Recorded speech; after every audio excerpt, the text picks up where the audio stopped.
sumpa ng pasakit, dulot ng walang katapusang panlalamang sa iyong kapwa.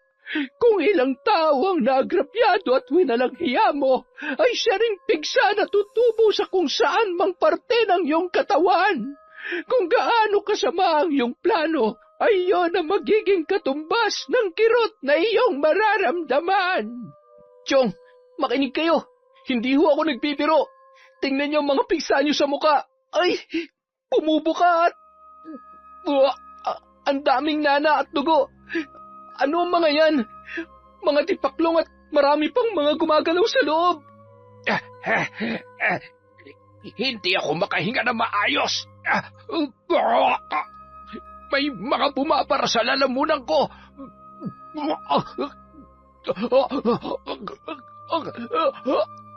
Sige, ipagpatuloy mo yung katigasan ng puso at ulo mo. At talagang hindi ka uurungan na mambabarang na may gawa nito sa'yo. Paano kung isunod rin nila ako? At gawin din nila sa akin ang ginawa nila kay Chong?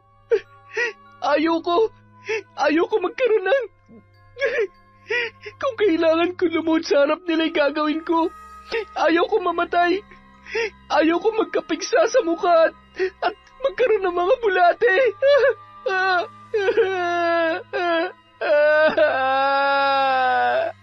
Taon 2005, Samar. Bandang 12:00 ng gabi, malakas ang buhos ng ulan na tumatama sa yerong bubong at may kasabay pang malakas na hangin na animoy bumabagyo. Halos mayanig ang buong kabahayan sa tuwing tumatama ang kidlat sa mga puno sa labas ng kanilang bahay at sinusundan naman ng malalakas na pagdagundong ng kulog.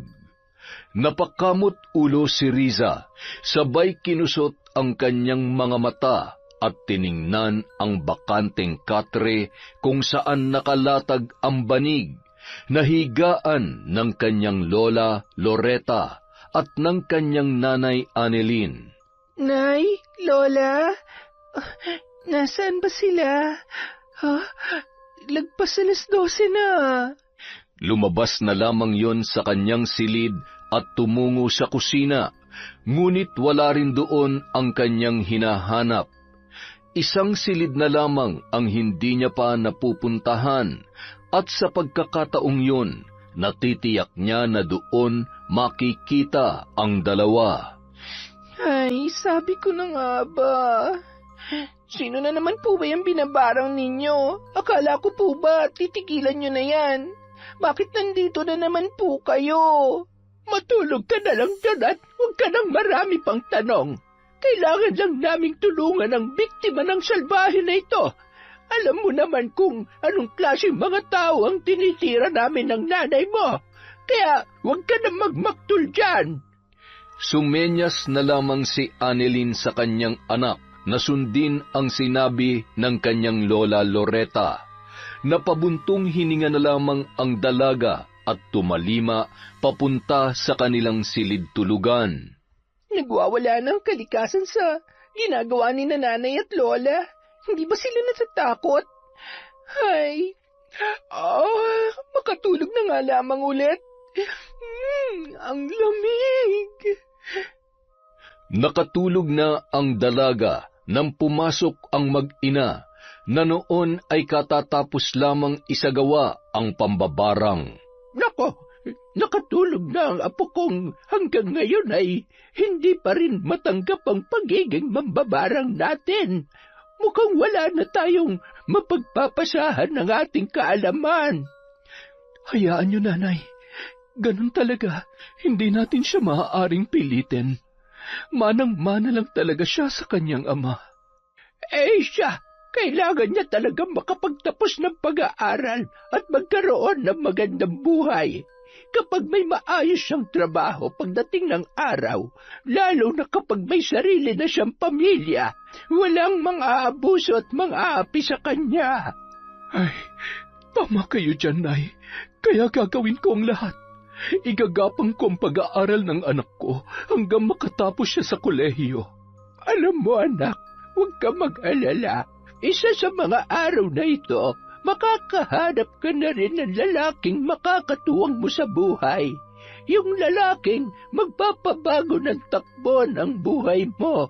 Kung hindi mo kayang gawin yon ay ako na ang bahalang humanap para sa'yo. Nay, siguraduhin niyo lang na sa susunod na manggayuma kayo para sa akin ay yung magugustuhan ko. Timbrehan mo naman muna ako kung kinakailangan.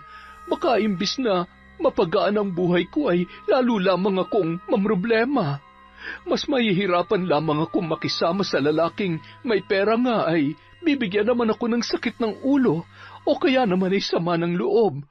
Kung hindi yung mukha ang problema, madalas ugali naman. Siya, ewan ko sa'yo. Kay hirap mo namang hanapan ng kapareha. May pachusi-chusi ka pa. Kung naghahanap ka ng perpekto, pues wala ka talagang matatagpuan, Annalyn. Walang perpektong lalaki. Ay, maigi pa yatang sarili ko na lamang ang ihanap ko.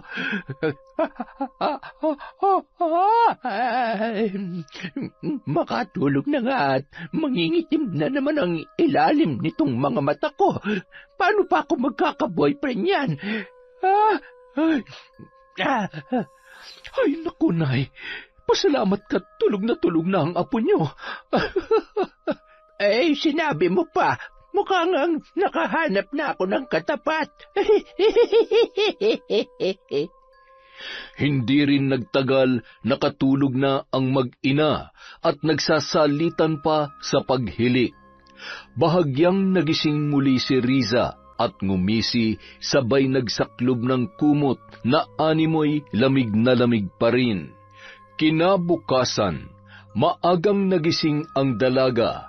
Habang nagsasaing ng pambaong kanin sa eskwelahan, ay nagwawalis-walis na yon sa harap ng kanilang bahay. Pagkatapos ay nagmadali ng maligo at mag-almusal. Hindi niya pa ginising ang kanyang nanay at lola dahil alam niyang puyat ang mga yon. Habang nagsusuklay ang dalaga, ay narinig niya namang may tumatawag sa labas ng kanilang bahay. Boses pa lang ay natitiyak na ni Riza na si Domingo yon, pamangkin ni Mang Kiko na kilala sa kasungitan at pagiging gahaman sa kanilang baryo. Malakas magpautang at sobra-sobra kung maningil. Bagay na kinaiinisan naman ng kanyang mga customer, kaya lamang ay wala naman silang magawa dahil wala naman silang ibang malapitan. Tao po! Tao po! Napakarami namang aso dito. Tulog pa yata sila.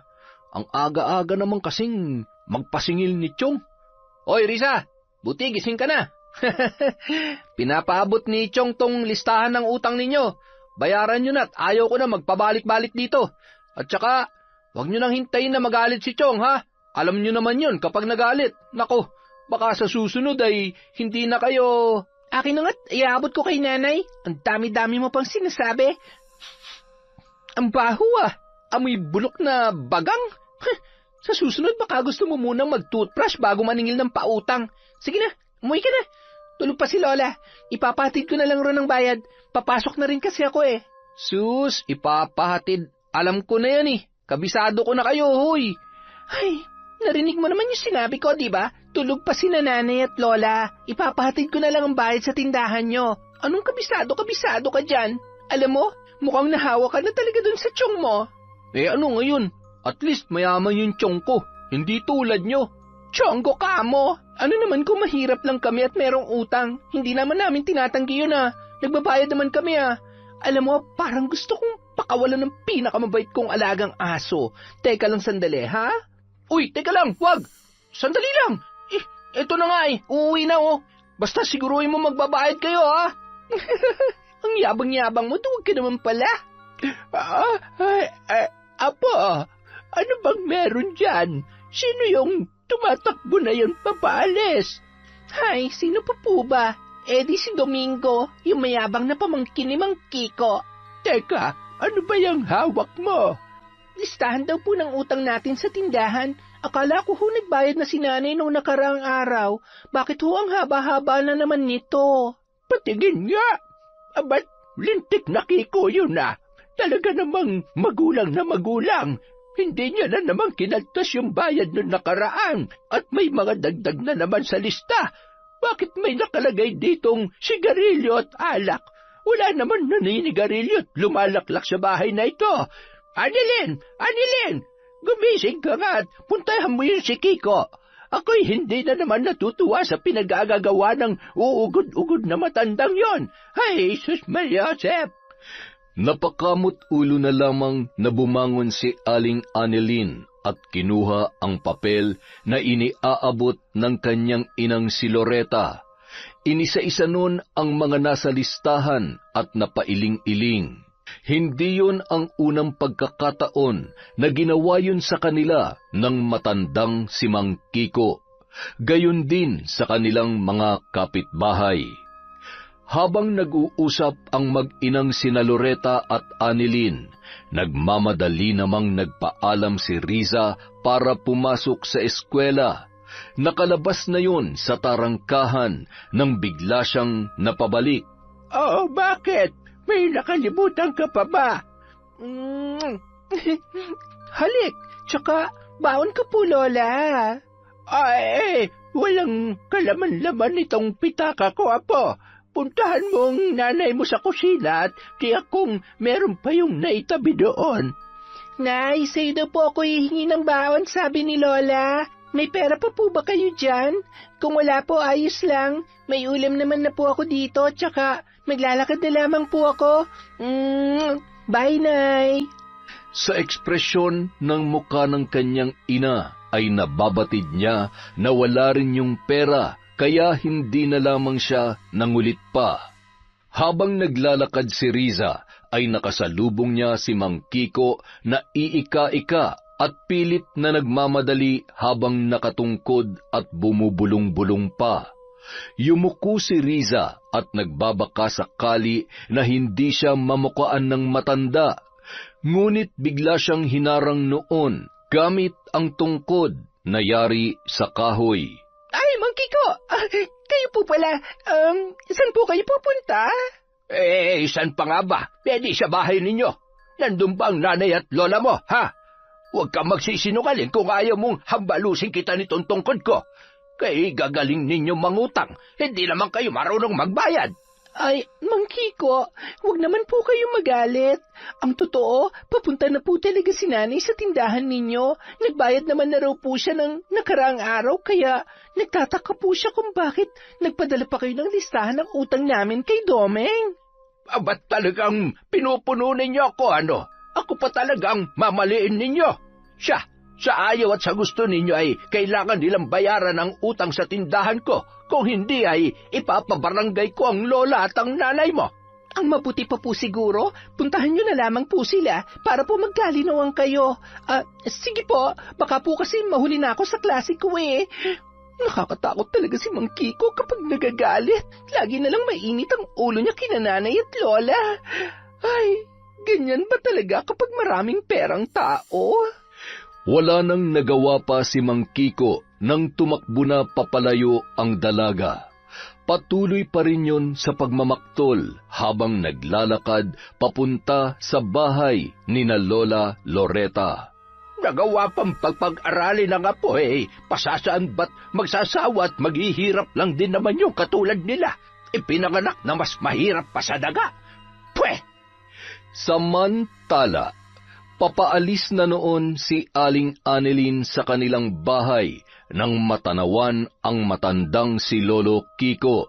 Hinintay niya na lamang yon hanggang sa makarating sa bungad ng kanilang tarangkahan. Magandang umaga ho, Mang Kiko. Anong maganda sa umaga? Kay aga-agay pinapainit niyo ang ulo ko. Oh, ayan. Kailangan pa bang ako mismo maningil para magbayad kayo? Anak, asikasuhin mo nga munang niluluto ko sa kusina at mukhang ako ang kailangang kumausap dito kay Kiko. Agad namang pumasok sa loob ng bahay si Annelyn at napapailing-iling sa pagkadismaya sa inaasal ni Mang Kiko, na noon ay nakapamewang at nanginginig-nginig pa ang kamay at nguso dahil sa sobrang galit. Alam mo, Kiko, malaki ang pasasalamat namin sa iyo dahil, malaking bagay na may natatakbuhan kami, maging ang ibang taga rito sa baryo natin. Pero hindi ibig sabihin ay gagamitin mo yon para ibaon kami sa utang. Hindi lang ito ang unang beses na niloko mo kami. Kakabayad lamang ni Annalyn nung nakaraang araw ay limot mo na naman. At isa pa, tingnan mo nga itong mga nakalista. Ito ba'y namali o sinasadya mong lintik ka? Kailan pa ako nangutang ng sigarilyo at alak, ha? Abay, kung ano na riyan bayaran ninyo. Huwag niyong inuubos ang pasensya ko dahil kahit itong kinatatayuan ng bahay niyo ay kaya kong bilhin. Huwag na kayo mangungutang sa tindahan ko. Ito ang tatanda mong matanda ka. Irereklamo ko kayo sa barangay. Sige, magreklamo ka at nang magkaalaman tayo. Hindi lamang kami ang binibiktima mo, Kiko. Wala kang konsensya. Gipit na nga kami ay gigipitin mo pa. Kapag hindi mo ito binayaran, pagsisisihan mo ito, Loretta. Hindi ko kayo titigilan. Mga hampas lupa. Ganon. Talagang napakasama ng ugali mong matanda ka. Masyado kang mapagmataas. Gusto niyo bang mag-almusal ng hambog na matandang pangit? Maigi pa yata'y pakawalan ko na itong mga aso ko. Teka, sandali. Anong gagawin mo? Abay, susubukan natin yung kayabangan mo. Mukha namang mas matapang ka pa dito sa mga aso ko at mas matindi pa ang rabis mo dito sa dahas ng dila mo. Ano? Huwag mong bibitawan ang tali niyan. Eto na, uuwi na ako. Pero tandaan mo, hindi pa tayo tapos. Takot ka naman palang matanda ka. Masyado kang matapobre. Kung hindi lamang ako nagtitimpi ay talaga namang dapat doon pa lamang ay binarang na kita. Anak, Annalyn, halika nga dito. Bilisan mo. Aray ko, ang sakit ng batok ko. Tumaas yata ang presyon ng dugo ko dahil dun sa kikong yon. Agad namang inalalayan ni Aling Annalyn ang kanyang ina. Pinaupo niya yon sa pahabang upuan sa kanilang balkonahe. Nagmamadaling kumuha ng tubig at ipinainom yon sa matanda. Kayo naman kasi, Nay. Sana hindi niyo na lamang pinatulan si Mang Kiko. Alam niyo namang hindi nagpapatalo sa rason yon sa kahit anong bagay, lalong-lalo na kapag pera ang pinag-uusapan. Bahala na siya kung gusto niya magreklamo sa barangay. Hindi naman nabago ang mga ganoong pananakot niya. Lumipas ang mga araw. Hindi lamang ang mag-anak ang napagbuntunan ng galit ni Mang Kiko. Halos pare-pareho ang daing ng mga magkakapitbahay. Ang iba na takot magreklamo ay napilitan na lamang na magbayad at para na rin makautang ulit. Makalipas ang isang buwan, isang lalaki ang nagpapabalik-balik sa bahay ni na Lola Loretta na nagngangalang Eduardo, isang mayaman na negosyante mula sa Karatig Lalawigan. Isa yon sa mga masugid na manliligaw ni Aling Annalyn, anak ng kaibigan ng yumaong asawa ni Lola Loretta. Katulad ni Annalyn ay parehong sumakabilang buhay na ang kanilang asawa. Nay Loretta, nandito po ulit ako. May dala nga po pala ako para sa inyo. Nandito ho ang bigas at mga kung ano pang kakailanganin nyo dito sa bahay. Abat, nag-abala ka pa talaga. Iho, sobra-sobra nang ibinibigay mo para sa amin. Sandali lamang at tatawagin ko si Annalyn. Siguradong matutuwa siya kapag nalaman niya na nandito ka. Naroon kasi siya sa gulayan kasama ang apo ko. Maupo ka muna, ha?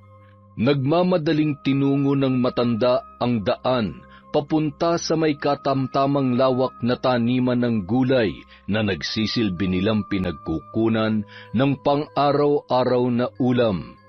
Ang iba ay ibinibenta nila sa mga kapitbahay. Maliban doon, ang patagong pambabarang ang kanilang pinagkakakitaan, ngunit sinisiguro nila na nasa tamang katwiran ang nagpapabarang at may malalim na dahilan. Madalas ay mga katulad nilang nasa laylayan at walang kakayahang lumaban dahil sa kahirapan, o di kaya naman ay mga taong napagkakaitan ng hustisya. May ilan na ring usap-usapan tungkol sa masamang gawain ng mag-ina, ngunit wala namang nakakapagpatunay, lalo na't sa kabila ng kahirapan ay lamang pa rin ang kabutihang nagagawa nila, lalo na sa larangan ng panggagamot sa mga simpleng karamdaman. Gamit lamang ang mga halamang gamot na ginagawa ni Lola Loretta. Libre niyang ginagawa yon, lalo na't malayo sila sa bayan kung saan naroon ang ospital. Samantala, abala naman sa pamimitas ng sitaw sina Aling Annelyn at Riza nang dumating doon si Lola Loretta. Annelyn, umuwi ka muna sa bahay at meron kang bisita. Ako na muna riyan sa ginagawa mo. Bisita? Sino naman pong bibisita sa akin ng ganitong oras? Ay, huwag niyong sabihin na nariyan na naman si Eduardo. Eh siya nga, maraming dalang kung ano-ano. Puntahan mo na't baka mainip yun. Nay naman kasi, alam niyo na ngang may gusto sa akin yung tao. Ginayuman niyo pa, edi lalo nang nangulit. Ay, alam niyo namang hindi siyang gusto ko, hindi ba? Annelyn, huwag ka na kang mag-inarte. Magkakataon na para mabago pa yung buhay niyo mag-ina. Mas okay na yan si Eduardo kesa naman dun sa isa mong manliligaw na oongat gwapo ay saksakan naman ang kuripot. Eh, si Eduardo, simulat sa pool, tanggap ka ng buo, pati na ang anak mo. At syempre, kami magkasundo. Nay, ayaw ko na nga kasing mag-asawa. Tutal, magkasundo naman kayo, bakit hindi na lamang kayo ang... Ako ba'y pinaglololoko mo, Annelyn? Umuwi ka na't asikasuhin mo si Eduardo. Masasaan ba't mapag-aaralan mo rin yung mahalin? Nay, sige na po. Mabait po kaya si Tatay Eduardo. Tapos, ay, kayo talagang maglola, oo. Eto na, uuwi na. Ay, nakakahiya, amoy pawis na ako. Bahala na nga. Pagkaalis ni Aling Annelyn ay agad naman nag-usisa si Riza sa kanyang lola. Totoo po bang gayuma, Lola? Ang ibig ko pong sabihin, totoo po ba na ginayuman niyo si Tatay Eduardo para mas lalo niya pang magustuhan si Nanay? Apo, sa kamalditahan ng ina mo at pagkasusi sa mga lalaki ay mukhang ang kailangan ko talagang gayumahin si Eduardo para hindi sukuan niyang nanay mo. Pero sa tingin ko bibigay din naman siya. Ikaw, ano sa tingin mo, Apo? Depende po, pero nababaitan naman po talaga siya kay Tatay Eduardo at dahil magkasundo kami, di may plus point na po siya kay Nanay. Lola, ako po kapag nakilala ko ng lalaking gusto ko, pwede niyo po bang gayumahin yon para sa akin? Para po hindi ako iwanan, ipagpalit sa iba o saktan katulad ng napapakinggan ko sa radyo at nababasa ko sa mga pocketbooks. Ayaw ko po kasing masaktan at umiyak dahil lamang sa lalaki. Ayaw ko pong matulad sa mga babaeng pinapakulam ang mga mister nilang manloloko o di kaya yung kabit na mga asawa nila. Apo, sa ganda mong yan, matalino at masipag. Napakatanga naman ng lalaki na iiwan at lolokohin ka lamang kung sakali. Lola, kahit maganda, matalino at masipag ako, hindi naman po imposibleng lokohin nila ako. Sa dami po ng mga lalaking manloloko ngayon at sa galing nilang magtago ng sikreto. Nako, at saka Lola, kung may matino man na lalaki, bumibigay rin sa mga malalanding babae. Hindi ba nga po, daig ng malandi ang maganda at matalinong katulad ko? Tsaka sabi nga, kapag matalino ay bobo naman daw pagdating sa pag-ibig. Ay nako, ang dami mong alam. Huwag mo na nga muna isipin yan. Pero hayaan mo at hindi ako papayag na payakin ka lang ng kung sino. Kung sakali man, huwag ka mag-alala. Si Lola ang bahala sa'yo. Manggagayuma tayo ng gwapo, matalino at mapagmahal na lalaki na bagay dyan sa kagandahan at kabaitan mo, apo. Tuwang-tuwa si Lola Loretta nung mga sandaling yun. Sa paglipas ng panahon ay unti-unti na rin kasing naiintindihan ni Riza kung bakit hindi nila basta-basta mabitawan ang pambabarang. Samantala, Annalyn, nandiyan ka na pala. Pasensya ka na kung... Okay lang. Patapos na rin naman kami sa pamimitas ni Riza. Bakit napadalaw ka?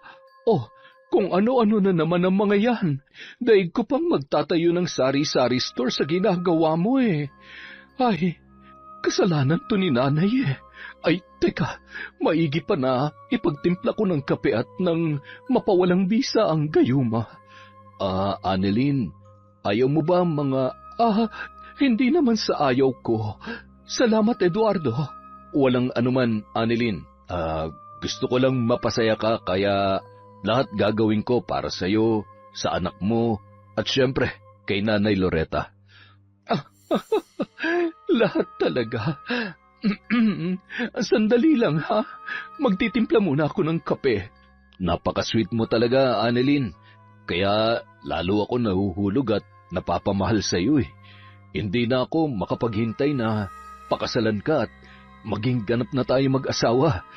Magsasama sa isang bubong at... Sandali lang, Eduardo, ha? Kailangan ko rin kasing magpalit muna ng damit at nangangati na ako. Siguro ay nahigad ako sa gulayan. Sandali lang talaga. Ay, sige. Maghihintay ako kahit gaano pa katagal. Ngumisi na lamang si Annalyn habang pasimpleng napakamot ng ulo.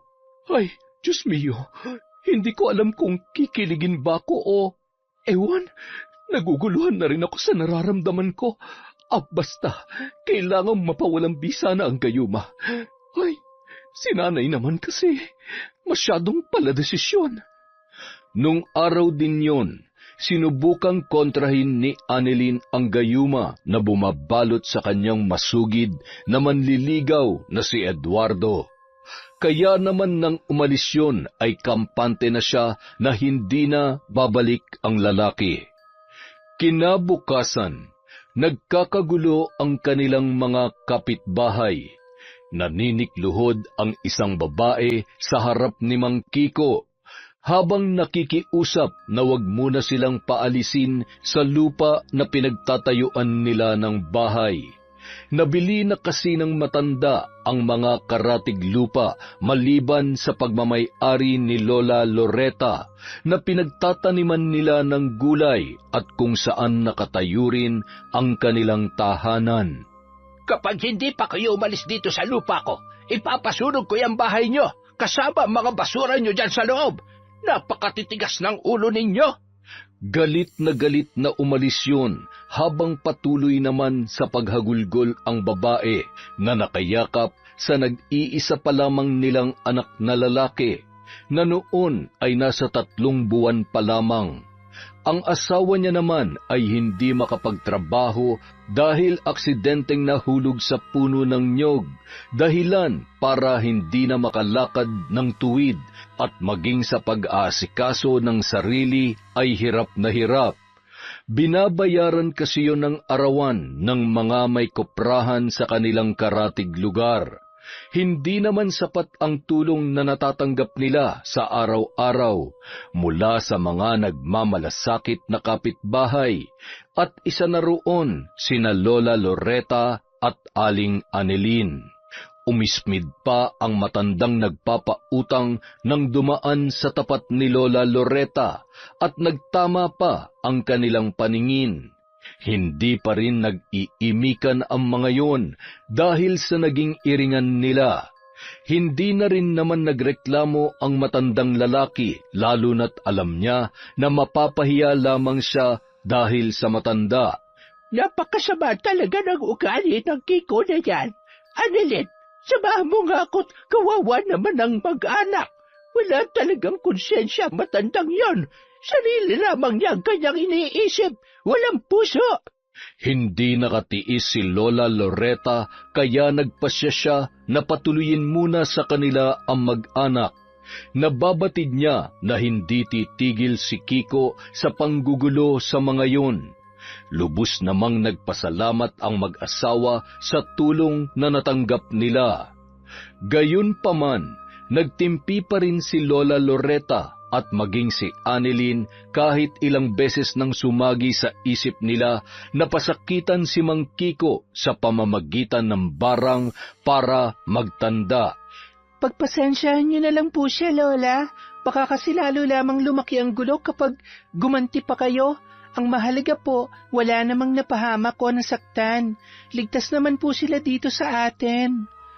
Makalipas ang 1 linggo, sinundo na lamang ng mga kamag-anak mula sa karatig lalawigan ang nasabing mag-asawa, hanggang sa nabalitaan nila na namatay na rin ang lalaki dahil sa impeksyon sa nabali nitong buto sa paa na naisawalang bahala dahil sa kakapusan sa pera. Isang araw, nagmamadali sa paglalakad si Riza papunta sa kanyang silid-aralan nang makabangga niya ang isang binatilyo. Nagkandalaglag ang hawak niyang 3 libro at nagunahan pa sila sa pagdampot noon. Halos magkauntugan pa sila dahilan para matawa na lamang ang dalawa sa halip na magkailangan. Pasensya ka na, miss. Mukhang nagmamadali ka pa naman. Okay lang naman. Teka, kung hindi ako nagkakamali, bago ka lang dito sa school namin. Ngayon lang kasi kita nakita. Oo, transfer ako galing Maynila at kung okay lang, pwede ko bang malaman kung saan ang room na to? Sure. Sige, sumunod ka sa akin. Malapit lang din yan sa room ko. Nang maihatid ni Riza ang lalaki sa classroom nito, nakangiti yung nagpasalamat sa dalaga. Tatalikod na sana si Riza nang biglang hawakan ni Ryan ang kanyang braso. Ryan nga pala. Riza, akala ko naman kung ano na. Bye!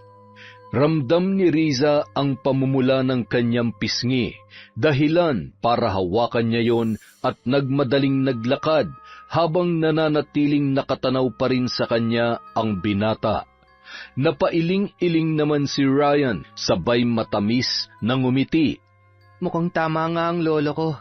Mas mababait at mas magaganda mga dalaga dito sa probinsya. Riza.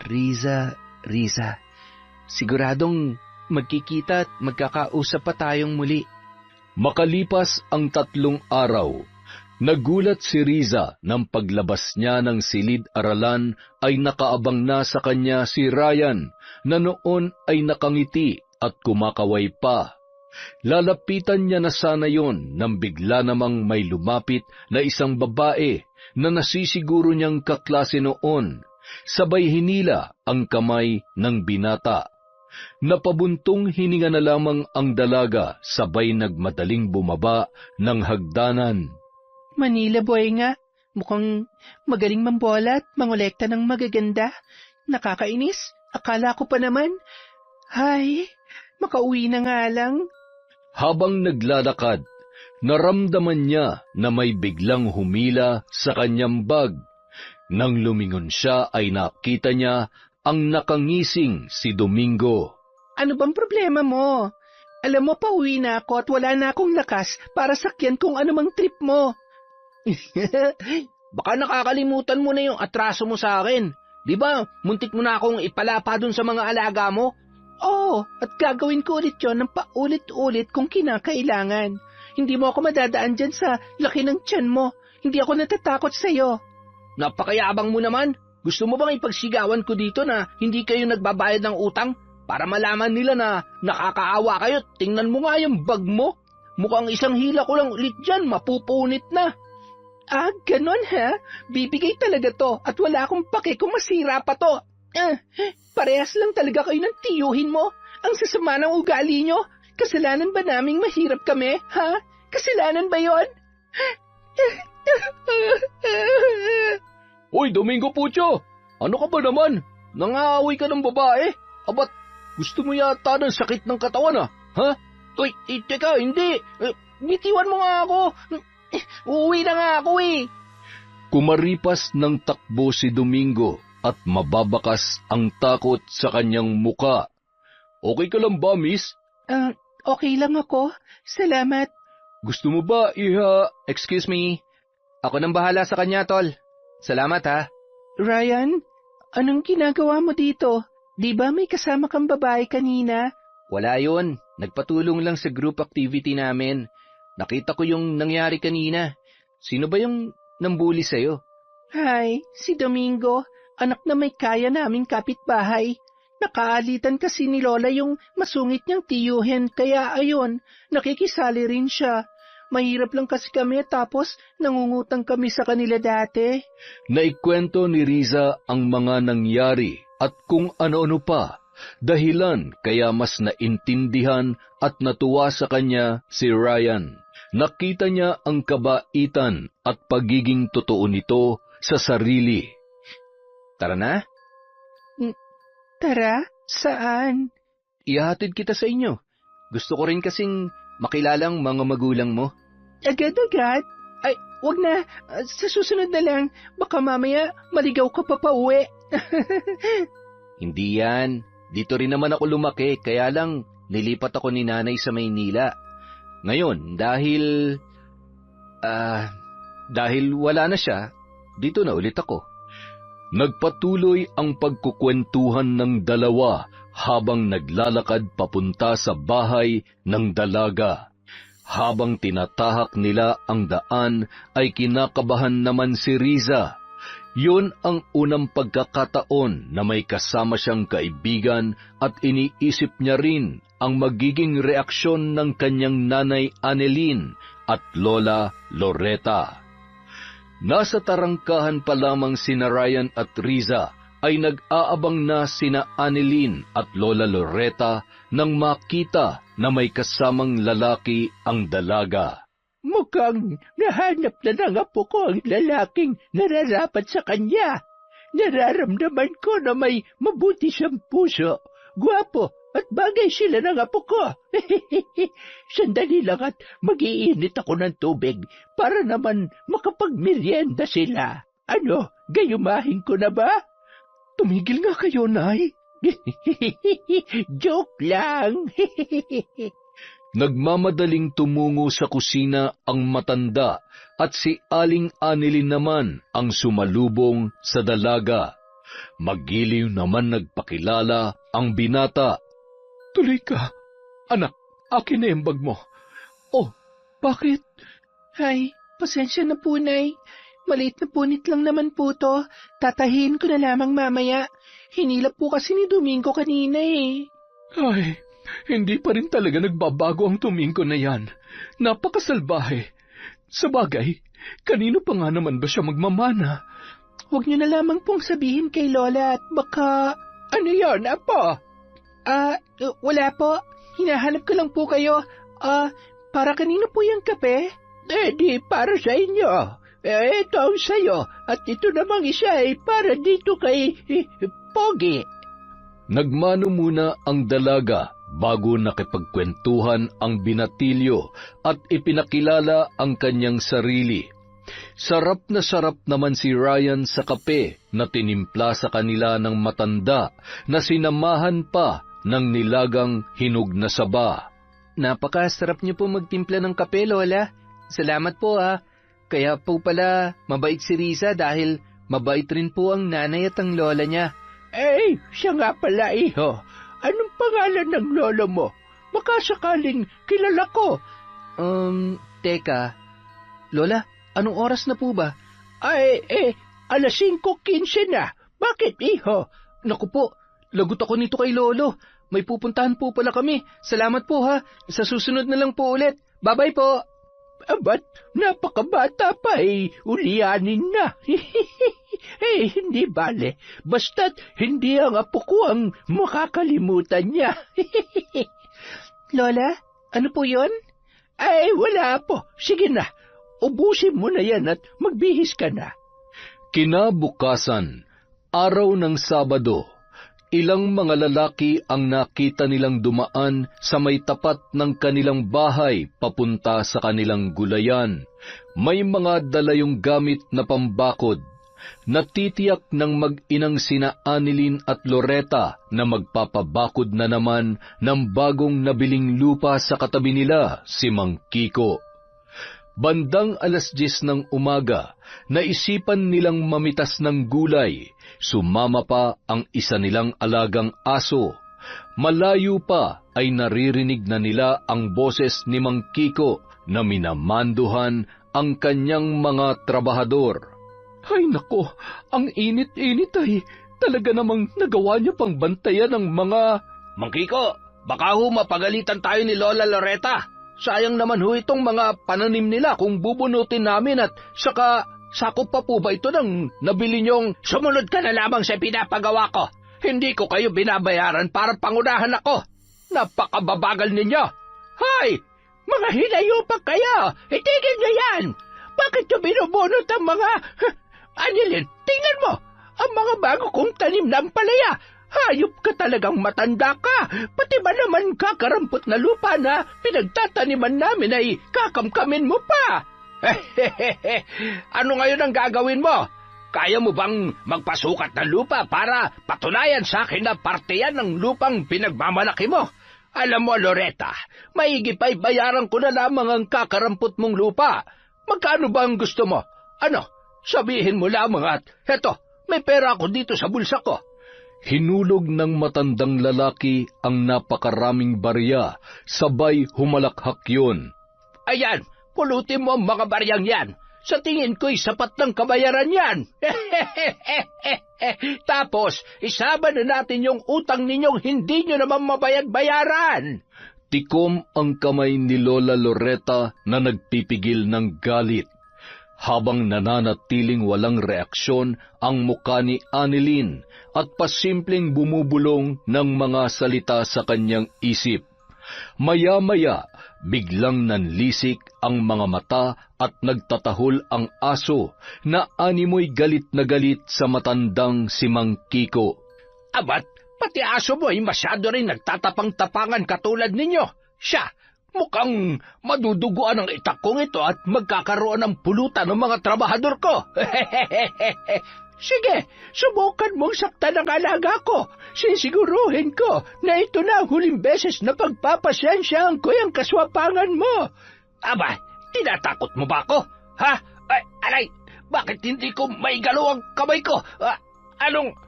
Ay, Diyos ko, anong mga yan? Mga insekto't napakaraming bubuyog. Takbo na mga kasama! Bilis! Hoy! Hintayin niyo ako! Ay, mga lintik na ito Aray ko! Aray! Humahalakhak sina Lola Loretta at Annelyn habang walang kasing bilis na nagsitakbuhan ang mga yon. At lalo na kung paanong nagawang tumakbo ng ganong kabilis ni Mang Kiko dahil sa labis na takot nung mga sandaling yon. Paikot-ikot ang aso at nagtatatakbo yun na animoy na iintindihan kung ano ang nangyayari. Napakayabang. Takbuhin naman pala. Sisiguruhin ko na hinding-hindi na sila makakabalik dito. Tama ka, anak. Hindi porket mahirap tayo ay papayag na lamang tayo na apak-apakan niya. Aba, tarantado siya. Hindi niya tayo kaya. Gusto niya ng totoong away, ha? Di sige, tuturuan natin siya ng leksyon. Tingnan mo, anak. Sayang naman ang mga to. Mamumulaklak na sana. Samantala, nagsiuwian na sa kanilang mga bahay ang mga lalaki dahil sa hindi nila maipaliwanag na takot na naramdaman. Wala namang nakagat sa kanila ng bubuyog, ngunit kapag naaalala nila kung gaano karami at paano sila dinumog ng mga yon, ay hindi maiwasang mangatal ang kanilang tuhod. Ayoko nang bumalik doon. Kinikilabutan pa rin ako. May engkanto ata sa lugar na yun O baka totoo yung mga kwento tungkol kay Lola Loretta. Ayoko mabarang, mahirap yun. Loko kasi itong si Mang Kiko Idadamay pa tayo sa mga kalokohan niya. Sa kabilang banda, Hindi magkanda-ugaga si Domingo nang makita ang itsura ng kanyang tiyuhin na si Mang Kiko.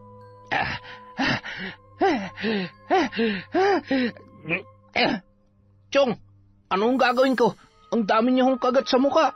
Namumulat, magamagaho ang labi niyo. Mukha na ho kayong halimaw. Ang init-init ang pakiramdam ko. Hindi ako makakita ng maayos. Makati, makirotat. Ay, kasalanan to ng Loretta na yon. Tulungan mo ako, Domingo. Ipaghiganti mo ako sa mga lintik na yon. Sige ho, pupuntahan ko sila ngayon din. Ay, lintik ka. Gamutin mo muna ako. Kahit kailan talaga hindi mo ginagamit yung utak mo. May laman nga ba yan? Ha? Ay, lako. Pasensya na ho, Chong. Akala ko kasi, ano po bang gagawin ko? Dadalhin ko po ba kayo sa ospital? Ay, wag. Kung gusto mong dalhin mo na ako sa punerarya. Tutal, mukhang aatakihin ako sa puso sa katangahan mo. Anak ng putyang kamalasan ito. Nang mga sandaling yon, isinugod ni Domingo ang kanyang tiyuhin sa ospital. Nagrenta pa sila ng sasakyan papunta sa bayan at nagpabayad ng ilang kalalakihan na bubuhat sa matanda papunta sa may kalsada. Pagsapit ng gabi, Nay, Lola, dinala po pala sa ospital si Mang Kiko. Gagaling pa naman po yon, di ba? Ibig sabihin ko po ay hindi nyo naman siya... Apo, huwag kang mag-alala. Dinadala ko lamang yon. Pero sa sama ng ugali nun, hindi pa sapat ang kagat ng mga bubuyog para magbago siya. Siguradong gagawa at gagawa ng paraan yon para gawing miserable ang buhay natin at maging ng ibang mga taga rito sa atin na kinakayang-kayanan niya. Ano pong balak ninyo, Lola? Babarangin niyo na rin po ba siya? Paano po kung... Kilala mo naman kami ng nanay mo. Alam namin kung kailan maaari at hindi maaari, kung ano ang tama at mali. Magtiwala ka lamang, Apo. Isa pa, ayaw kong dumating ang araw na lahat ay mawawala na sa atin dahil hinahayaan nating apakan tayo ng taong katulad ng matandang yon.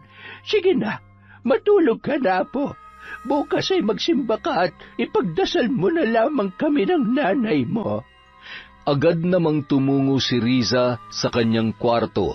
Nadatnan niya ang kanyang ina na inaayos ang kanyang higaan. Ako na po dyan, Nay. Mukhang may gagawin pa po yata kayo ni Lola. Ay, alam kong hindi ka sang-ayon sa ginagawa namin ng lola mo.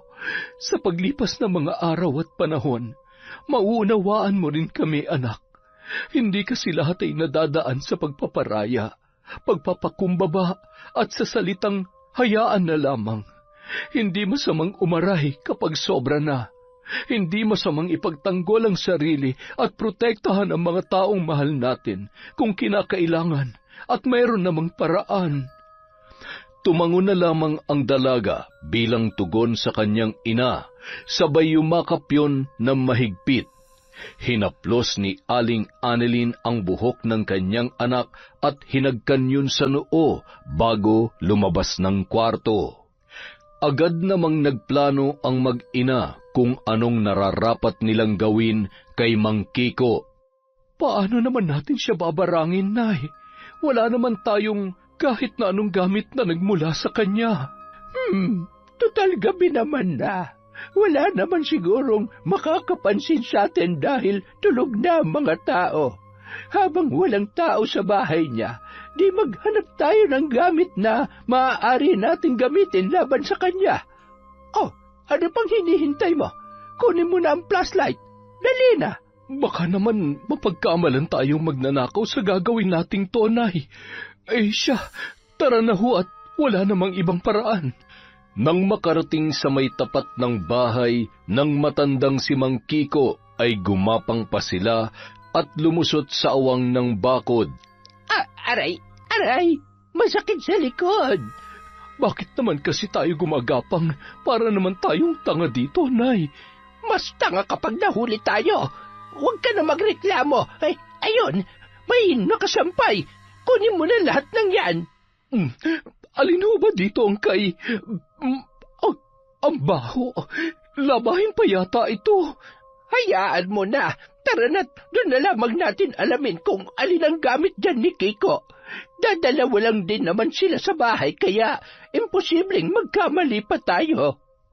Tagumpay na nakuha ng mag-ina ang gamit na kanilang kailangan. Pagkarating sa bahay ay agad nilang binulatlat ang isang kumpol ng patong-patong na damit na kinuha nila sa sampayan. Mamasa-masa pa yun dahil sa hamog at pawis. Abay, napakabaho. Abat, may brief pa, kadiri. Tingnan mo, napakarami niyang pera. Ang brief naman ay nanlilimahid at butas-butas na. Siguradong kay Kiko ang brief na ito at yan namang maluwag ay... Aba, wala nang garter. Siguradong dun yan sa pamangkin niya. Bakit nga ba itong mga hawak ko? Pagtatapon mo na yan o di kaya itabi mo. Akin na yung damit ni Kiko at yan na lamang ang gamitin natin para sigurado. Ito yung suit niya kanina. Tama, ito nga yun. Siya, sumunod ka na lamang sa akin sa kwarto at ihahanda ko na mga gamit natin. Matapos ilagay sa isang supot ang mga shorts at brief ni Mang Kiko at Domingo, ay agad na rin yung sumunod sa kanyang ina. Matapos ilatag ang kanilang mga gamit sa isasagawang ritual sa pambabarang, ay salitan nilang inuusal ang mga kahindik-hindik na salita na nagmumula sa aklat ng karunungan.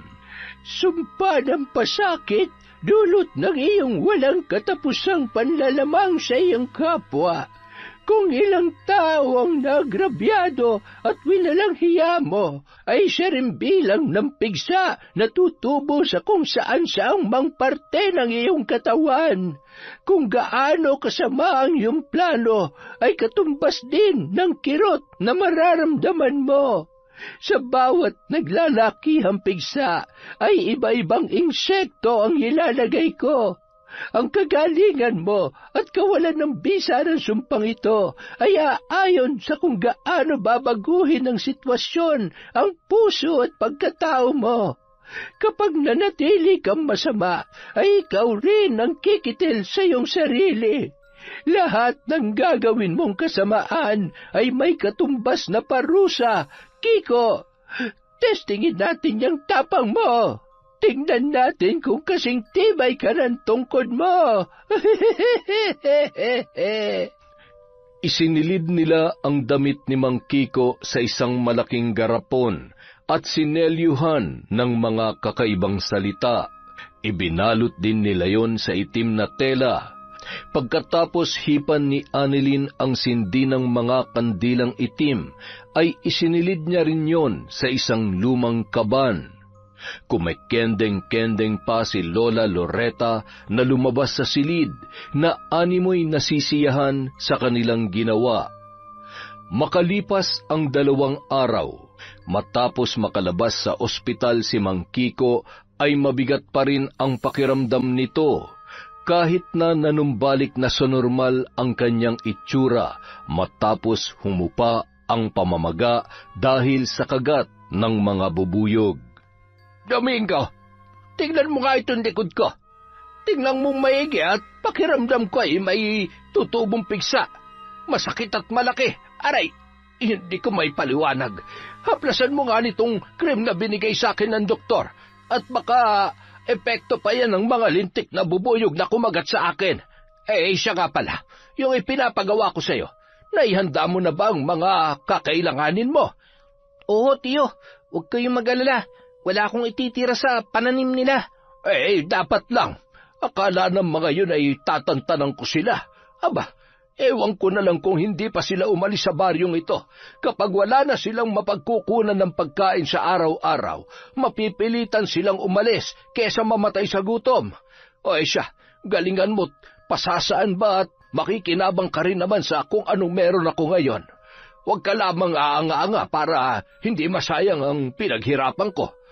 Samantala, Labis naman ang pagtataka ni Annalyn nang bumalik pa rin si Eduardo para bisitahin siya, at katulad ng nakagawian ay may dala yung pagkain at kung ano-ano pa. Hindi ba umepekto ang ginawa kong pampawalang bisa sa gayuma na ginawa ni nanay kay Eduardo? Ay, sabihin ko na lang kaya sa kanya ang totoo para tantanan niya na ako. O di kaya ay awayin ko na lang siya. Hindi ko na kaya. Nakukonsensya na ako sa dami ng ibinibigay at ginagawa niya para sa aming mag-iina. Kanina ka pa tahimik, Annalyn. Galit ka ba? Hindi mo ba nagugustuhan ang mga ginagawa ko para sa'yo? Ay, gusto mo ba talagang malaman ang totoo? Masasaktan ba ako sa dapat kong malaman? Hindi ko alam, pero hindi ko na kayang magsinungaling sa'yo. Eduardo, ang totoo gusto naman talaga kita eh. Kaya lang ang lahat ng ito, lahat ng ginagawa mong yan ang hindi totoo. Dahil ginayuma ka lamang ni nanay para magustuhan mo ko. Kaya ginagawa mo to lahat. Hindi totoo yan. Hindi ako ginayuma ng nanay mo. Kahit tanungin mo pa siya, mula noon ay mahal na kita. Bago pa man ako nagtapat sa iyo ay sinabi ko na muna sa nanay mo ang intensyon at nararamdaman ko para sa iyo. Kaya tinulungan niya ako. Pinagkaisahan niyo ako ng nanay ko? Nagagalit ka ba? Anong gusto mo? Matuwa ako na napaikot niyo ko? Nay! Nay! Huwag ka na magalit sa nanay mo. Annalyn, pasensya ka na. Umuwi ka na muna. Huwag mo akong kausapin at baka... Ay, patay. Sige na, Eduardo. Iwanan mo na muna ang pakipot na ito. Kami muna mag-uusap. Bumalik ka na lamang kapag sa tingin mo ay kalmado na ang panahon. Ha? Mag-iingat ka, anak. Nay, ano ba naman? Bakit niyo naman, sus? Tigilan mo nga ako, Annalyn. Sige, itanggi mo pa yung nararamdaman mo. Baka pagsisihan mo kapag napagod na kahihintay sa iyo yung tao. Bibihira na lang ang matinong lalaki sa mundo. Kaya bawasan mo yung pagiging pihikan mo. Nariyan ang grasya ay sa harap mo ay tinatanggihan mo pa. Kay hilig mo sa gwapo lang pero hindi ka naman kayang bigyan ng magandang buhay. Ay ewan ko sa iyo. Isang maling pili pa, itatakwil na kita. Kita niyo na? Kapag galit ako, mas galit pa kayo. Nang sumunod na araw, napansin ni Riza na tila nagkakatampuhan ang kanyang nanay Annalyn at lola Loretta.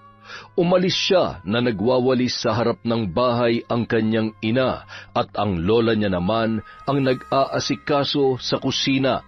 Tinawag niya ang kanyang alagang aso at agad na sumunod yon papunta sa kanilang taniman ng gulay. Nang matanaw ang mga naninilaw na mga dahon ng pananim nila, ay lalo niyang binilisan ang paglalakad. Wala ni isang natira na posible pang mabuhay at mapakinabangan. Anong nangyari dito? Sino may gawa nito? Wala na. Wala nang natira. Kailangan malaman to ni Lola. Humahagulgol na tumatakbo pabalik si Risa at malayo pa'y sumisigaw na ang dalaga. Nay! Lola! Oh, bakit ka umiiyak? Ano bang nangyayari? Wala na po yung mga pananim natin. Namatay na po lahat. Ano? Nay! Napatakbo si Annalyn at sumunod na lamang si Lola Loretta at ang apo nitong humihikbi pa rin nung mga oras na yon.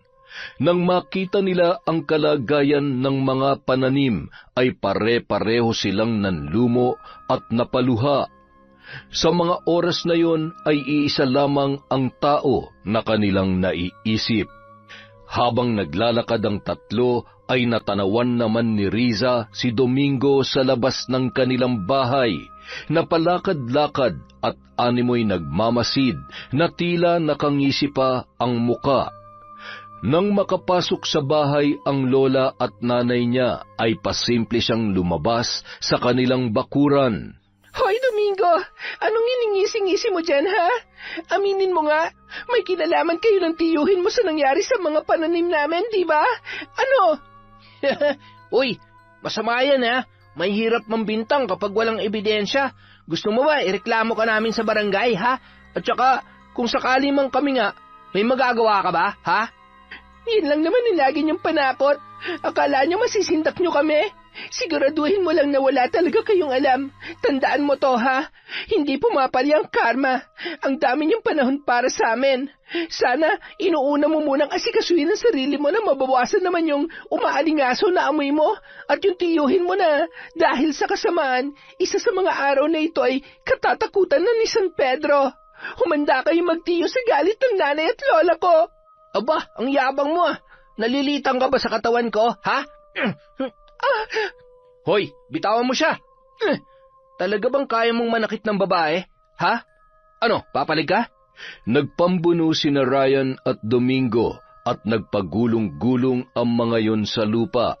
Hindi naman magkanda-ugaga sa kasasaway si Riza. Hindi niya maawat ang dalawa hanggang sa mapunit ang manipis na pambahay na shorts ni Domingo na labis namang ikinagulat ni Ryan. Uy! Ang yabang-yabang mo, hindi ka pa naman pala tuli. Ano, gusto mo samahan kita magpatuli? Marunong ang lolo ko. Tara, libre lang yon, sagot ko na. Walang kasing bilis na tumakbo si Domingo, dala ng labis na kahihiyan nung mga sandaling yon. Hala, may sugat ka sa labi. Bakit naman kasi? Okay lang ako. Malayo to sa bituka. Hindi ko naman hahayaan na masaktan ka nun. Siyempre, magkaibigan tayo at saka crush kita. Crush mo rin kaya ako? Sira, ano yon? Ulitin mo nga. Wala. Nandito lang ako para mangumusta at makikitambay na rin. Umalis kasi ang lolo ko eh. Manggagamot daw siya sa kabilang baryo. Albularyo palang lolo mo? Oo, ito nga oh. Tingnan mo tong kwintas na bigay niya sa akin. Ito nagbibigay proteksyon sa akin laban sa mga masasamang elemento. Sabi nga ni Lolo, dahil magandang lalaki ako, kailangan ko to para hindi ako tablan ng gayuma. Pero kung kasing ganda mo yung gagayuma sa akin, ayos lang. Palabiro ka pala. Nauwi naman sa malungkot na usapan ang kanilang tawanan nang mabanggit ni Riza ang tungkol sa kanilang pananim. Nang matanawan naman ni Lola ang dalawa ay bahagya siyang napangiti nang maalala ang ginawa niyang panggagayuma sa binata. Aba, epektibo. May pagdalaw na si Pogi. Nay, huwag niyong sabihin na pati love life ng apo niyo ay pinakikialaman niyo rin. Aba, bata pa ho ang anak ko. Ang away mo, mainit ang ulo ko. Huwag mo akong aartehan dyan at nag-iisip ako ng dagdag parusa sa hayop na Kiko na yon. Napabuntong hininga at sinalubong na lamang ni Annilyn sina Riza at Ryan. Nagpaalam pa ang dalawa na pupunta sa taniman para makita ng binata ang nangyari sa kanilang pananim. Nakaramdam naman ng awa yon para kay Riza at sa nanay nito at lola. Kinagabihan, sigaw ng sigaw si Mang Kiko sa kanyang kwarto. Pakiramdam niya ay inaapoy siya ng lagnat at parang hinihiwa ang mga balat sa iba't ibang parte ng kanyang katawan. Dahil sa labis na kirot na kanyang nararamdaman, halos lumuwa ang mata ni Domingo nang makita ang mga pigsa na paisa-isang tumutubo sa iba't ibang parte ng katawan ng kanyang tiyuhin. Kitang-kita niya kung gaano kalalaki at kapupula yon.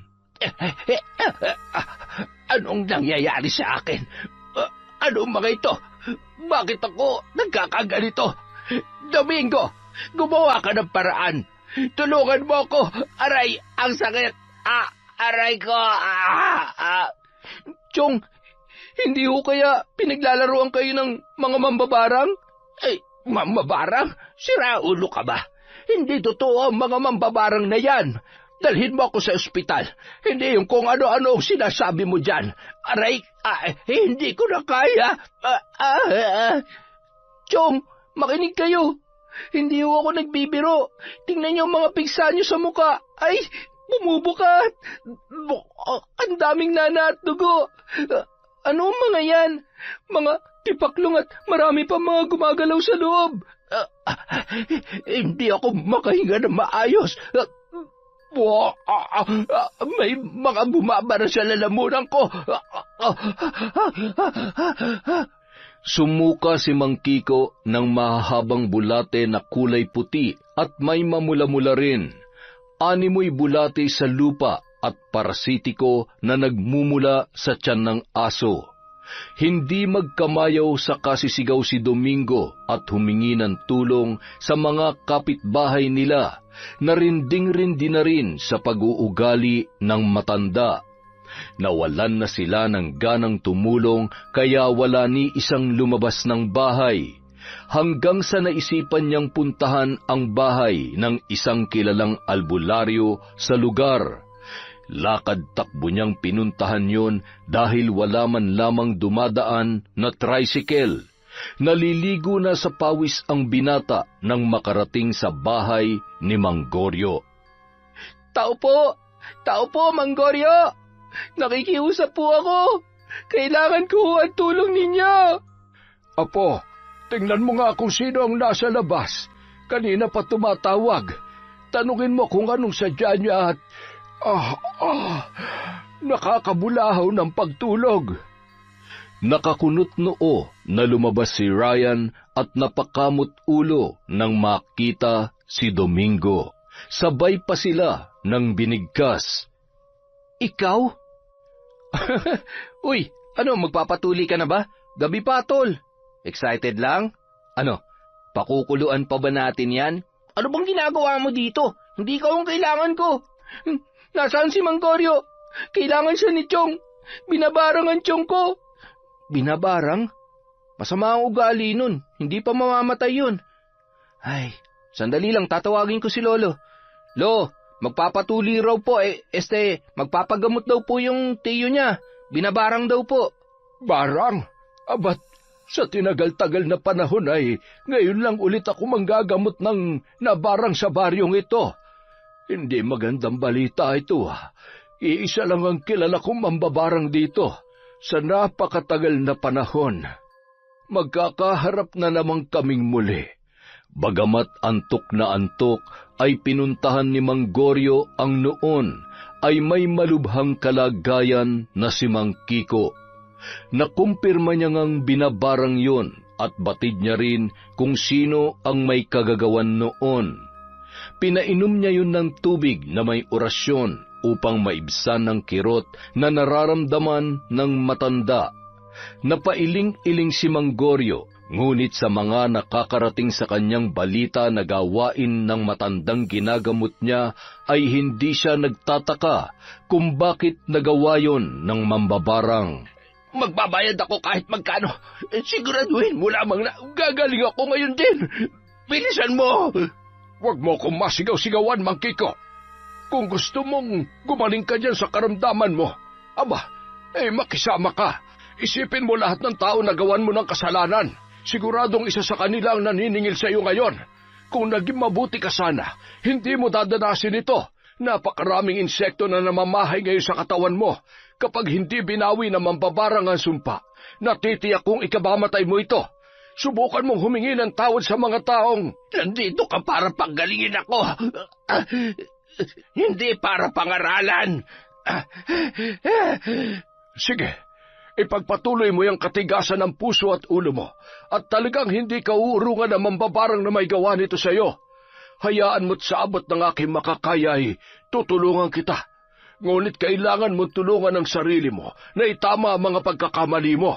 Wala kang mapapala sa pagmamataas mo. Tandaan mo yan. Nanginginig naman sa isang tabi si Domingo. Nasisiguro niya na ang tinutukoy na mambabarang ni Mang Goryo ay ang lola o maaaring ang ina ni Riza. Paano kung isunod din nila ako at gawin din nila sa akin ang ginagawa nila kay Chong. Ayoko magkaroon ng... Kung kailangan kong lumuhod sa harap nila, gagawin ko. Ayoko mamatay. Ayokong magkapigsa at sumuka ng mga bulate. Pagkatapos noon, dumiretso si Mang Goryo sa bahay ni Lola Loretta. 3:00 ng madaling araw, pagbukas ng pinto ay hindi makapaniwala ang matandang babae sa lalaking nasa harapan ng kanilang tarangkahan. Goryo, ba't ano ang ginagawa mo dito? 3:00 na madaling araw.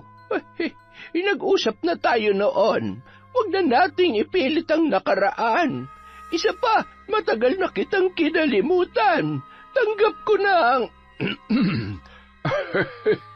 Ano ba ang sinasabi mo? Ay, hindi na rin yan sumasagi sa isipan ko. Kahit kailan ay hindi talaga pwedeng maging tayo. Lalo na't hanggang ngayon ay hindi mo pa rin pala itinitigil ang nakasanayan mo. Alam mo kung paano ko magalit. Kaya sinasabi ko sa'yo, bawiin mo na ang sumpa kay Mang Kiko. Halika, tumuloy ka muna, Goryo, at na magkalinawan tayo. Sa tingin mo ba'y babarangin ko siya kung walang malalim na dahilan? Inisa-isa ni Lola Loretta ang lahat ng mga nangyari at ginawa sa kanila ni Mang Kiko. Oo, alam ko. Naiintindihan ko na naperwisyo kayo. Ngunit hindi naman tama ang pasakitan siya sa paraan na gusto mo. Matanda na rin yung katulad natin. Hindi niya nakakayanin ang ganong uri ng pagpaparusa. Hindi tama ang pumatay, Loretta. Pinoprotektahan ko lang kung ano pa ang natitira sa amin. Gahaman siya at alam na alam mo na sa oras na gumaling siya ay babalikan niya na naman ang pamilya ko. Kaya kong tanggalin ang insekto at bulate sa katawan niya, ngunit hayaan mo ko na gawin kung anong nararapat na parusa para hindi na siya makalapit sa amin. Sumang-ayon na lamang si Mang Goryo sa nais mangyari ng matandang babae. Naniniwala siya na may likas na pagkamaunawain ang puso ng una niyang kasintahan na si Loretta. Sa kabila ng kakayahan nitong gumamit ng itim na kapangyarihan, naaalala niya ang mga panahon na labis niya yung nasaktan nang makabuntis siya ng isang babae, ngunit hindi yun gumawa ng kahit na anong ikakapahamak niya. Kaya sa mga oras na yon, habang nakikita niyang nagngingilid ang luha ni Lola Loretta, ay nauunawaan niya kung bakit umabot sa pambabarang ang matanda at ang anak nito na si Annelyn. Hindi nagtagal, nagpaalam na ang albularyo at binalikan na si Mang Kiko. Pagdating niya sa kanyang bahay ay nakita niya ang unti-unting paghupa ng mga pigsa na indikasyon ng pagbawi ng sumpa. Magpasalamat ka dahil napakiusapan ko si Loretta. Mabuti siyang tao. Napuno lamang siya dahil sa mga ginawa mo. Sana'y mag-iwan ng aral sa iyo nangyaring ito. Hindi sa lahat ng oras ay maisasalba ka ng pera mo, Kiko. Akma sanang magsasalita si Mang Kiko, ngunit walang tinig na lumabas mula sa kanyang bibig. Hindi rin maigalaw ang dalawa niyang paa para makatayo sa kanyang kinauupuan. Noon ay napagtanto ni Mang Goryo na yun ay bahagi ng kanilang kasunduan. Hindi na makapagsasalita pa ang matanda para mag-utos ng ikapapahamak ng iba at hindi na rin yun makakatayo o makakalakad para magawa ang gusto niya. Samantala, Sabihin mo nga, anak, may masama ba sa ginawa ko? Maigi na yung nakakasiguro. Kapag napagtanto niya na ang kasalanan niya ay tsaka lamang manunumbalik sa normal ang lahat. Yun ay kung may plano pa siyang magbago. Kung mananatili siyang salbahe, edi habang buhay na siyang pipi at lumpo. Ay, ang sakit ng ulo ko. Gago yung sigoryo. Nabitin tuloy ang tulog ko.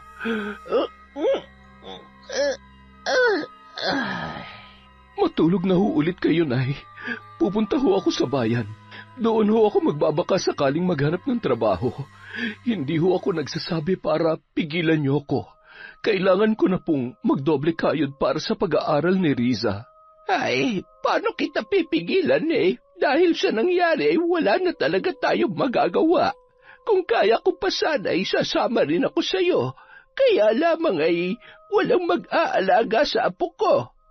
Bago umalis si Annalyn, ipinagluto muna niya ng almusal ang kanyang ina.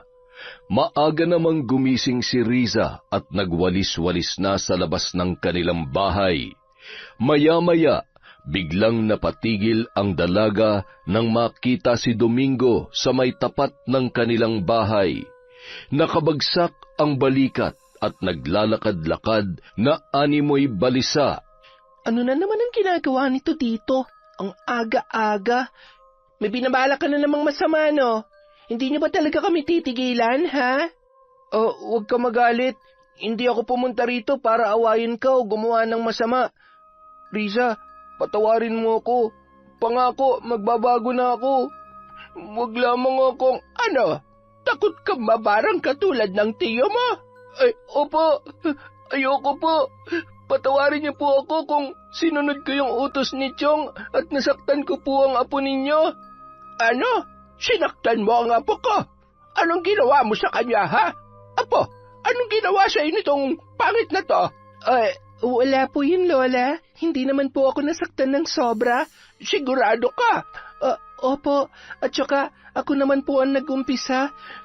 Umuwi ka na. Baka kung ano pa magawa ni Lola sa'yo, dali na. Uuwi na po ako. Pasensya na po ulit. Magandang umaga po. Abay, marunong din palang matakot ang mga yon. Ay siya, huwag ka mag-alala. Hindi mo dadalasin ang sinapit ng tiyo mo, basta hindi ka tutulad sa kanya. Hoy! Tarantadong yung kinakausap ko pa. Makalipas ang 1 linggo, nag-umpisa ng magtrabaho sa bayan si Annalyn, kaya 1 beses sa 1 buwan lamang nakakauwi ang babae. Isang araw, isinama ni Ryan ang kaibigan niyang si Riza sa bahay ng kanyang lolo Goryo. Alam mo, parang namumukaan kita, iha. Hindi ko lang maalala kung saan. Baka ho nakapunta na kayo sa kanila dati. O baka si Lola ho ang kakilala nyo. Hindi ba kamukha mo ang Lola Loretta mo? Oo nga po. Kamukha ko po si Lola. Yun din ang palaging sinasabi ni nanay sa akin. Loretta? Apo ka ni Loretta? Ay, oo nga. Ganyan-ganyan ang mukha niya nung kabataan pa namin. Kaya pala sabi ko parang pamilyar ang mukha mo, iha. Ay, akalain mong magkaibigan pala kayo nitong apo kong si Ryan. Kamukha ko rin ang apo ko, hindi ba? Opo, magkasing gwapo po kayo.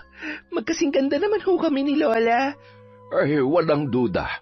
Alam mo noon, mahal na mahal ko ang lola mo, kaya labang ay wala. Loko-loko rin kasi ako noon. Ho? Naging jowa po kayo ni Lola Loretta? Gaya-gaya ka naman eh. Hindi nauna kaya ako. Hindi ako kaya nauna. Ako. O di sige, ikaw na. Ganyan naman kayong mga babae, di ba? Laging kayong tama. Oo naman, syempre.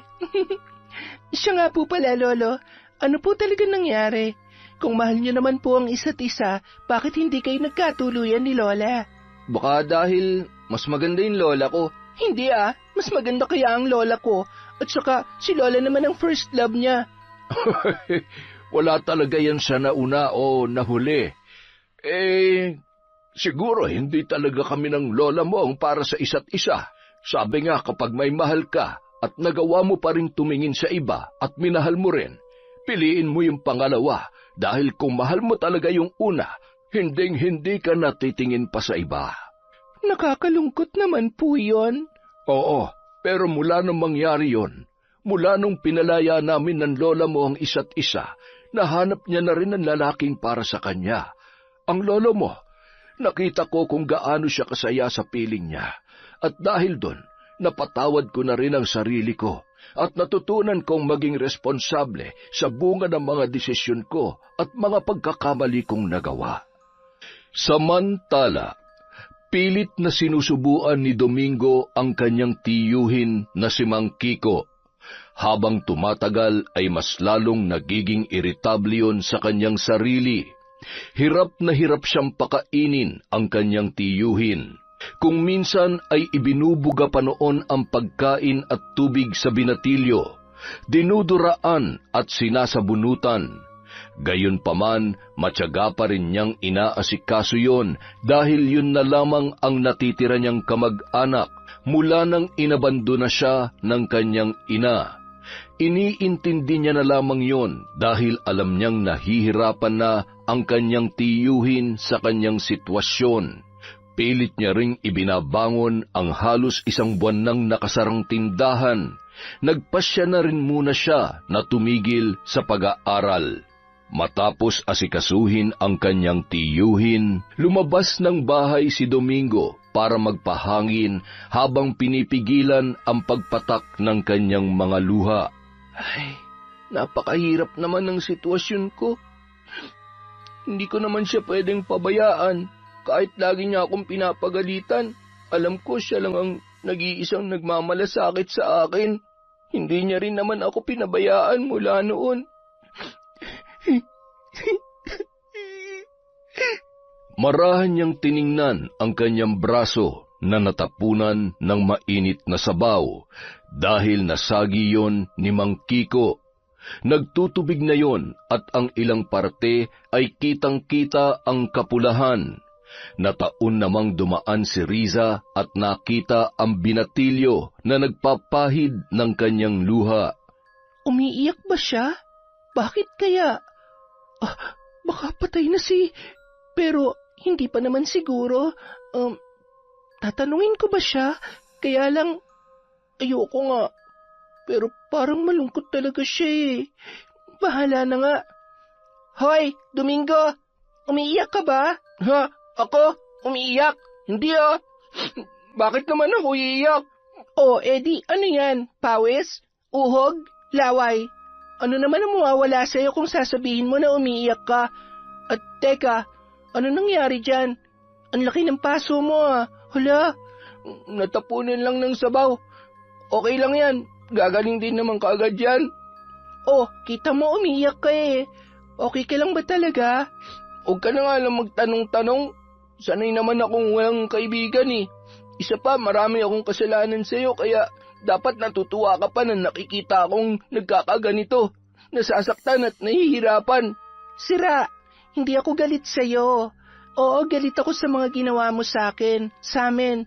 Pero hindi naman sapat yon para magtanim ako ng galit. At saka, nagsorry at mukhang nagbago ka naman na. Pinagsisisihan mo naman na yon, di ba? Kalimutan na lang natin ang mga nangyari. Kinuwento ni Domingo ang kalagayan ng kanyang tiyuhin at lahat ng ginagawa noon sa kanya, dahilan para maawa si Riza at nagtulak sa kanya na pakiusapan ang kanyang lola. Hindi mapakali at sunod ng sunod si Riza saan mang sulok ng bahay magpunta ang kanyang lola Loretta. Kaya naman nagtanong na ang matanda. Hay, ano ka ba naman, Riza? Nahihilo na ako sa kakasunod mo. Ano ba yon? May sasabihin ka ba? Kasi po, Lola, may ipapakiusap po sana ako sa inyo. Kasi po, nakausap ko po kanina si Domingo. Ano po? Ano? Sinaktan ka na naman niya? Sabihin mo sa akin at patitikimin ko siya ng... Lola naman eh. Patapusin niyo po muna ako. Ang ibig ko pong sabihin, naaawa na ako sa kanya dahil hindi na siya makapag-aral. Nahihirapan na din po siya sa pag-aalaga kay Mang Kiko. Sinasaktan din po siya. Ang dami niya pong pasa tapos may paso pa. Lola, baka naman po pwede niyo nang... Ano? Patayin ko na? Teka, nasaan pa yung pakong napakalaki dyan? Lola naman eh. pagalingin niyo na ho siya. Para ho, pasensya ka na po. Kinalulungkot ko, pero hindi kita mapagbibigyan sa gusto mo. Delikadong tao si Kiko. Kung masama ako, ay doble ang pagkahalang ng kanyang kaluluwa. Kapag pinalaya natin siya sa sakit niya, dobleng pasakit at hirap ang aabutin natin doon. Magtiwala ka lang. Kung ganyan ang ugali niya, ay talagang lalong manghihina ang katawan niya at hindi na rin siya magtatagal. Lola, siya na lang po natitirang kamag-anak ni Domeng. Kapag namatay yon, paano na po siya? Di, malaya na siya sa kasungitan at pananakit ni Kiko. Diyos me, yung tanong yan. Alam mo, sa tingin ko, mabait naman yung si Domingo. Kaya lamang ay nahawaan na ng kasamaan ni Kiko. Kaya akala niya noon ay tama ang kanyang ginagawa. Kung nagkausap kayo kanina at nagsabi siya sa iyo tungkol sa pinagdaraanan niya, ibig sabihin ay may tiwala siya sa iyo. Kailangan kanya bilang kaibigan. Koy, kaibigan lang ha? Alam mo naman kung sinong napupusuan ko para sa iyo.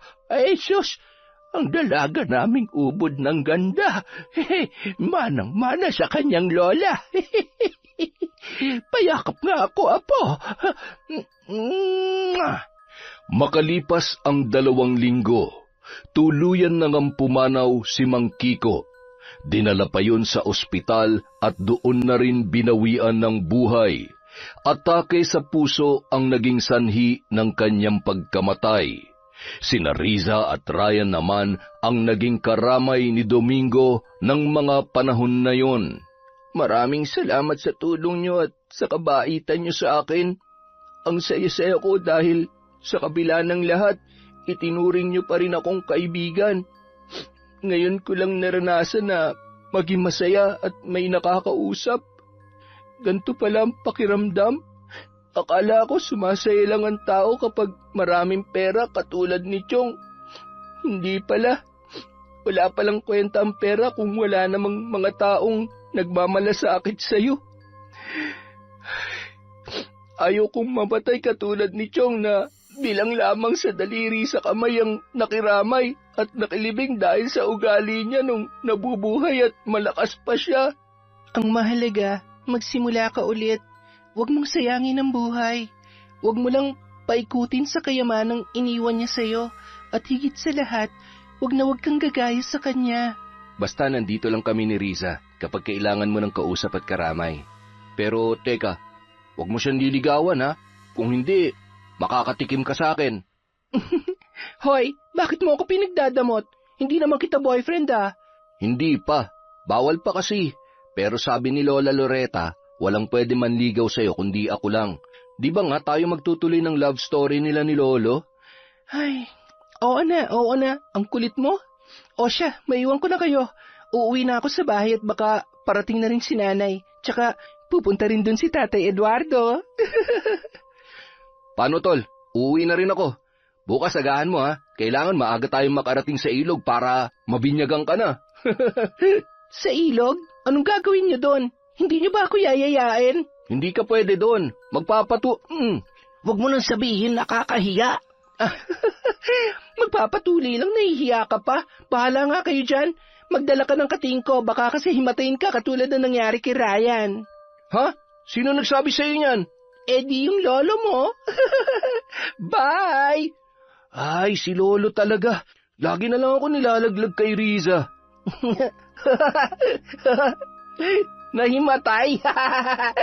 Samantala, laking gulat ni Riza nang makarating siya ay naroon na ang kanyang nanay Annelyn at si Eduardo.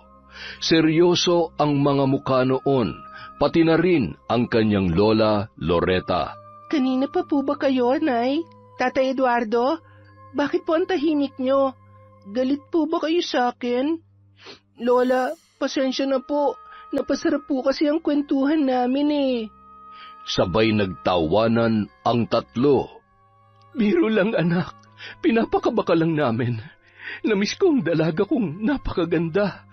O siya, dahil nandito ka naman na, may sasabihin kami sa iyong importante. Bati na ho kayo ni Tatay Eduardo? Apo, magpapakasal na sila at magiging ate ka na. Talaga po? Yes! Salamat, Nay! Salamat at magkakaroon ako ng kapatid at may tatawag na rin sa akin na ate.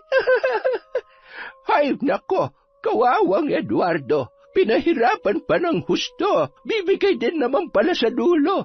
Nay naman, Hindi ba ito naman ang gusto nyo? Pinagbigyan ko lamang kayo. Kaya huwag niyo na akong ginaganyan. Baka mamaya magbago pang isip ko. Ay, Jesus Mariosep, ikaw naman, hindi ka na mabiro. Yon, isa na namang nakakatawa at napakagandang kwento mula sa kwentong Enteng. Maraming salamat po ulit sa pakikinig. Sa susunod na po ulit ang shoutout natin. Sa ngayon, maglilista po muna tayo. Again, maraming salamat po mula sa kwentong Enteng. Mag-iingat po kayo. Huwag po nating i-stress ang sarili natin. Mag-enjoy lang po tayo. Maraming salamat po.